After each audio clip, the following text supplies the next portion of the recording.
مکہ معظمہ میں ایک بہت بڑا کافر رہتا تھا۔ اس کا بت سونے کا تھا۔ ایک دن بت کی پوجا کر رہا تھا کہ اچانک اس میں حرکت پیدا ہو گئی اور کہنے لگا، لوگو، محمد صلی اللہ علیہ وسلم اللہ کی رسول نہیں ہے، اس کی تصدیق نہ کرنا۔ معاذ اللہ، کافر بڑا خوش ہوا۔ اس نے اپنے گھر تمام مکہ والوں کو دعوت دی اور حضور اکرم صلی اللہ علیہ وسلم کو بھی دعوت دی۔ اب جب حضور صلی اللہ علیہ وسلم تشریف لے آئے تو بت بول اٹھا، اے مکہ والو، بسم اللہ الرحمن الرحیم۔ واقعہ جنات کے قرآن سننے اور ایمان لانے کا احادیث صحیحہ میں اس طرح آیا ہے کہ رسول اللہ صلی اللہ علیہ وسلم کے بعثت کے وقت جب جنات کو آسمانی خبریں سننے سے روک دیا گیا تو آپ کی نبوت و بعثت کے بعد جو جن آسمانی خبریں سننے کے لیے اوپر جاتا تو اس پر شباب ثاقب پھینک کر دفع کر دیا جانے لگا۔ جنات کا تذکرہ ہوا کہ اس کا سبب معلوم کرنا چاہیے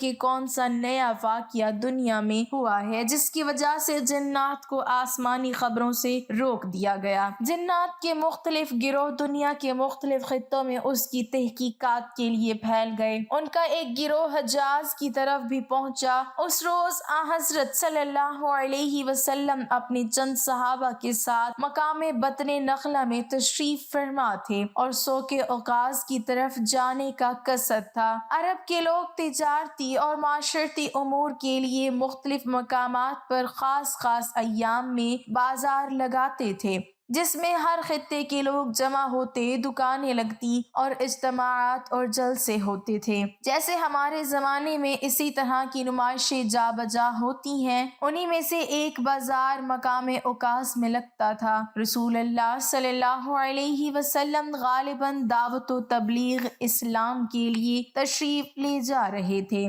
اس مقام بطن نخلہ میں آپ صلی اللہ علیہ وسلم صبح کی نماز پڑھا رہے تھے کہ وہ جنات یہاں پہنچے۔ قرآن سن کر کہنے لگے کہ بس وہ نئی بات یہی ہے جو ہمارے اور آسمانی خبروں کے درمیان حائل ہوئی ہے۔ اور ایک روایت میں ہے کہ وہ جنات جب یہاں آئے تو باہم کہنے لگے کہ خاموش ہو کر قرآن سنو۔ جب آپ صلی اللہ علیہ وسلم نماز سے فارغ ہوئے تو اسلام کی حقانیت پر یقین و ایمان لا کر اپنی قوم کے پاس واپس آ گئے اور ان کو اس واقعے کی اصلی سبب کی اور ان کی خبر دی کہ ہم مسلمان ہو گئے، تم کو بھی چاہیے کہ ایمان لے آؤ۔ مگر رسول اللہ صلی اللہ علیہ وسلم کو ان جنات کے آنے جانے اور قرآن سن کر ایمان لے آنے کی خبر نہیں ہوئی، یہاں تک کہ وہ سورہ جن کا نزول ہوا جس میں آپ کو اس واقعے کی خبر دی گئی۔ اور ایک روایت میں ہے کہ یہ جنات مقام نسیبین کے رہنے والے تھے اور کل 9 تھے۔ جب انہوں نے اپنے قوم کو یہ خبر سنائی اور ایمان لانے کی ترغیب دی تو پھر ان میں سے 300 اشخاص اسلام لانے کے لیے حاضر خدمت ہوئے۔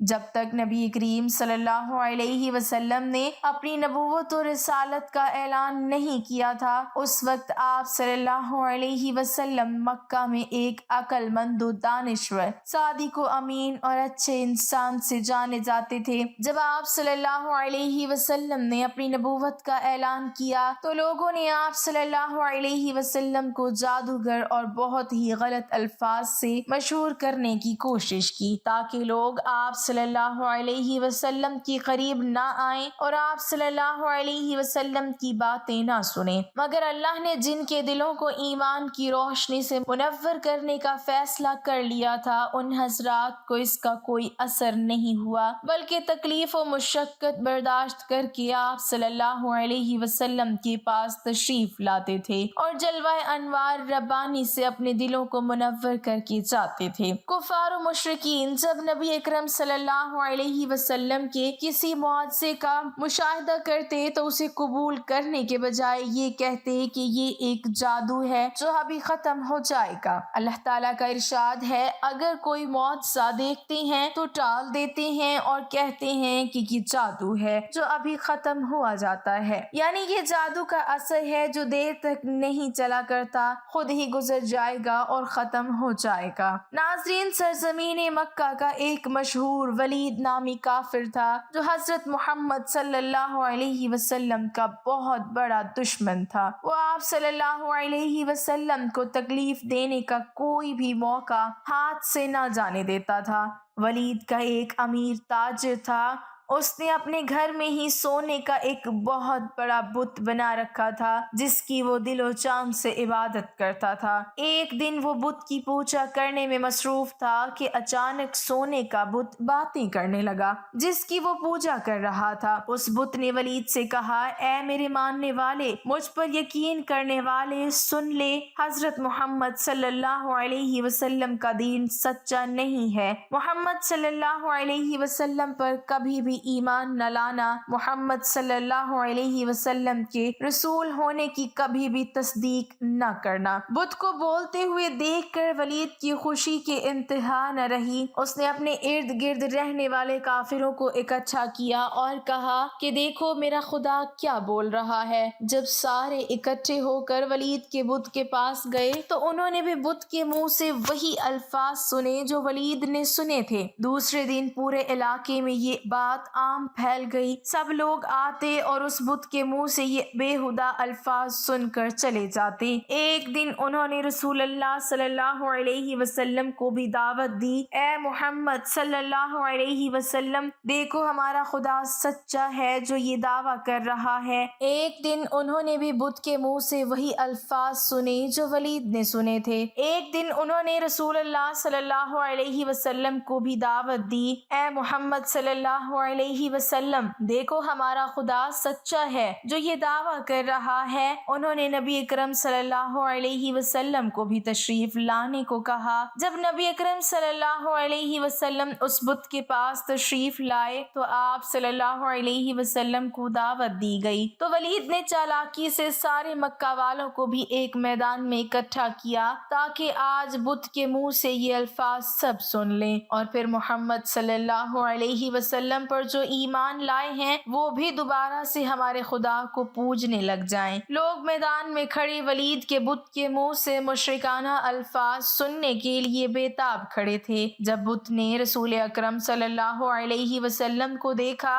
تو اس نے نبی اکرم صلی اللہ علیہ وسلم کی طرف اشارہ کرتے ہوئے کہا، اے لوگو، یہ محمد صلی اللہ علیہ وسلم ہیں، یہ اللہ پاک کے آخری نبی ہیں، ان کا دین سچا ہے۔ قرآن پاک اللہ کی آخری کتاب ہے، میری ان باتوں سے کبھی بھی انکاری مت ہونا۔ اگر تم ان باتوں سے انکاری ہو گئے تو تمہارے لیے اللہ نے جہنم میں سخت عذاب تیار کر رکھا ہے۔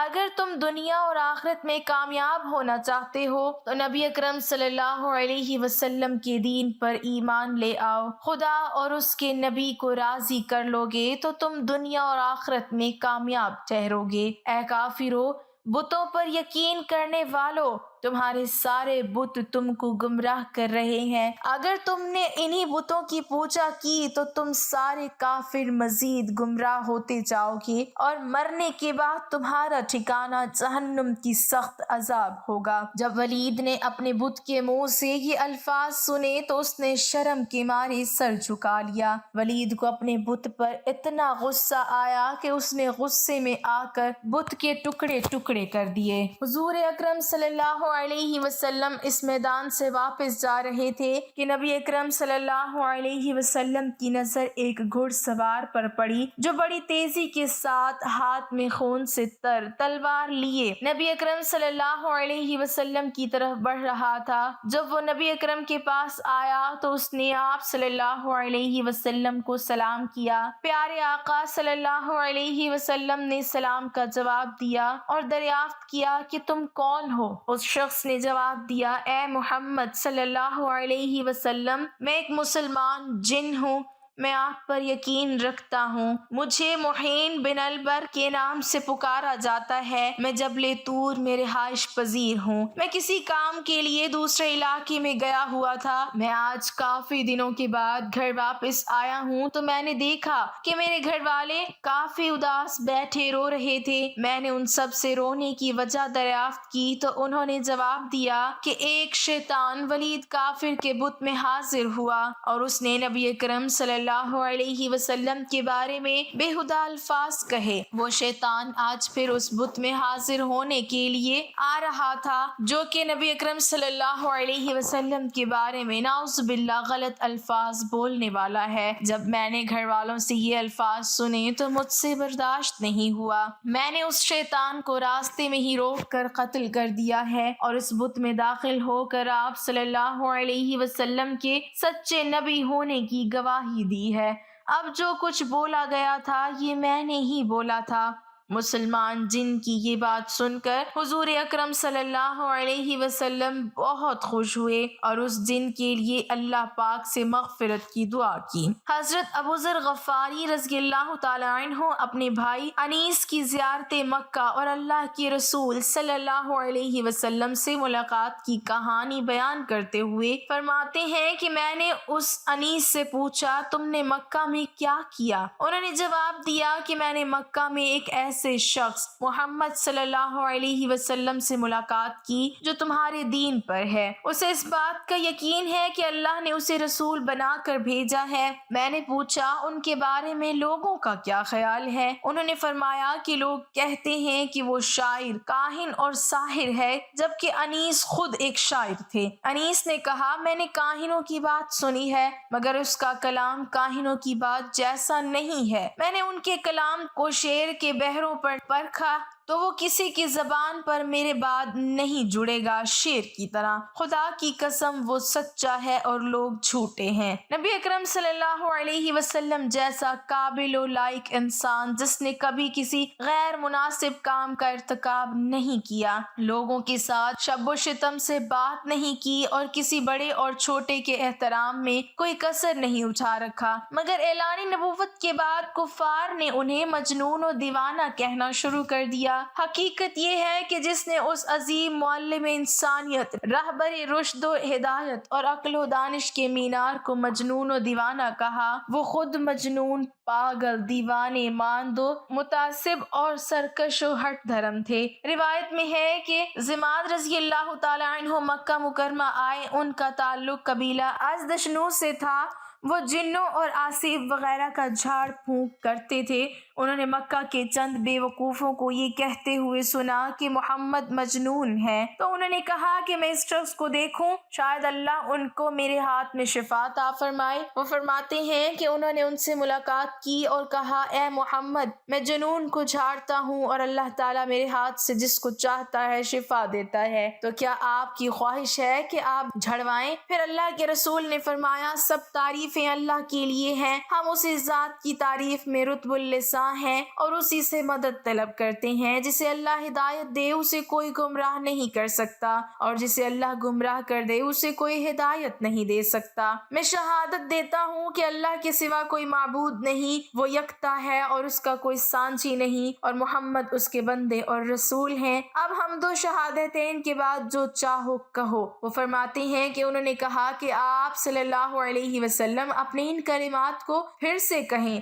چنانچہ رسول اللہ صلی اللہ علیہ وسلم نے ان کلمات کو 3 بار ان کے سامنے دہرایا۔ راوی کہتے ہیں کہ انہوں نے فرمایا میں نے کاہنوں کی باتیں، جادوگروں کے اقوال اور شعراء کے اشعار سنے ہیں مگر میں نے آپ صلی اللہ علیہ وسلم کے ان کلمات کے مثل نہیں سنا۔ یہ کلمات تو دریائے بلاغت کی تہ تک پہنچ گئے ہیں۔ پھر سماعت نے کہا اپنا ہاتھ لائے میں اسلام کی بیعت کرتا ہوں۔ وہ فرماتے ہیں کہ پھر انہوں نے بیعت کی۔ پھر اللہ کے رسول صلی اللہ علیہ وسلم نے فرمایا اور میں تمہاری قوم کی بھی بیعت لیتا ہوں۔ انہوں نے کہا ہاں میری قوم کی طرف سے بھی۔ اللہ کریم ہمیں برائیوں سے بچنے، نیک اعمال کرنے اور پیارے نبی صلی اللہ علیہ وسلم اور ان کی آل سے بے پناہ محبت عطا فرمائے، آمین۔ ناظرین کمنٹ باکس میں اللہ تعالیٰ کے 99 ناموں میں سے ایک نام ضرور ٹائپ کریں۔